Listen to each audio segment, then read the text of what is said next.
ಎಲ್ಲೂ ಸಿಗ್ತಾ ಇಲ್ಲ ಅಕ್ಕ. ನೀರಲ್ಲಿ ಹೋಗಿದ್ದು ಅದೆಲ್ಲ ಸಿಗಲ್ಲ ಅಮ್ಮ. ಮುತ್ತೈದೆ ಕೊರಳಿಂದ ತಾಳಿ ಕಳಚ್ ಬೀಳೋದು ಅಂದ್ರೆ ಅದೊಂದು ದೊಡ್ಡ ಅಪಶಕುನಾನೇ ಅಮ್ಮ.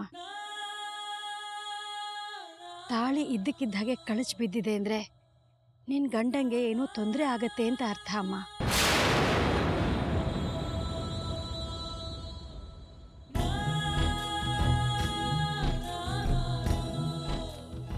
ಅದ ನಿನಗೆ ಅರ್ಥ ಮಾಡಿಸ್ಬೇಕು ಅಂತಾನೆ ಆ ಬಾಬಾ ನಿನಗೆ ಹೀಗೆ ಮುನ್ಸೂಚನೆ ಕೊಟ್ಟಿದ್ದಾರೆ.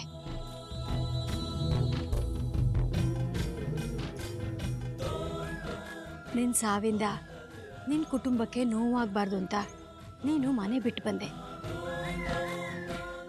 ಆದ್ರೆ ಈಗ ನೋಡಿದ್ರೆ ನಿನ್ ಗಂಡನೇ ಗಂಡಾಂತರದಲ್ಲಿ ಸಿಕ್ಕಾಕೊಂಡಿದ್ದಾನೆ ಅನಿಸ್ತಾ ಇದೆ.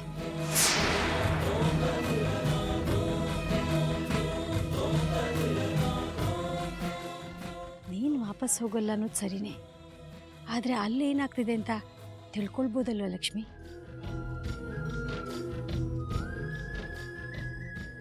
ನೋಡು, ತಡ ಮಾಡಬೇಡ, ಈಗಲೇ ಅಲ್ಲಿಗೆ ಫೋನ್ ಮಾಡಿ ಏನಾಗ್ತಿದೆ ಅಂತ ತಿಳ್ಕೊ.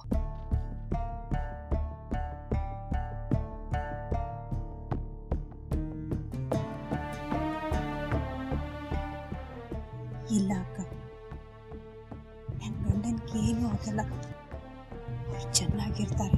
ಲಕ್ಷ್ಮಿ, ನೀನ್ ಯಾವ ನಂಬಿಕೆ ಮೇಲೆ ಈ ಮಾತು ಹೇಳ್ತಿದ್ಯಮ್ಮ? ನನ್ನ ಗಂಡ ಮತ್ತೆ ನನ್ನ ಕುಟುಂಬನ ನೋಡ್ಕೊಳ್ಳೋದಕ್ಕೆ ನನ್ನ ಸ್ನೇಹಿತೆ ಮೀರಾ ಇದ್ದಾಳೆ.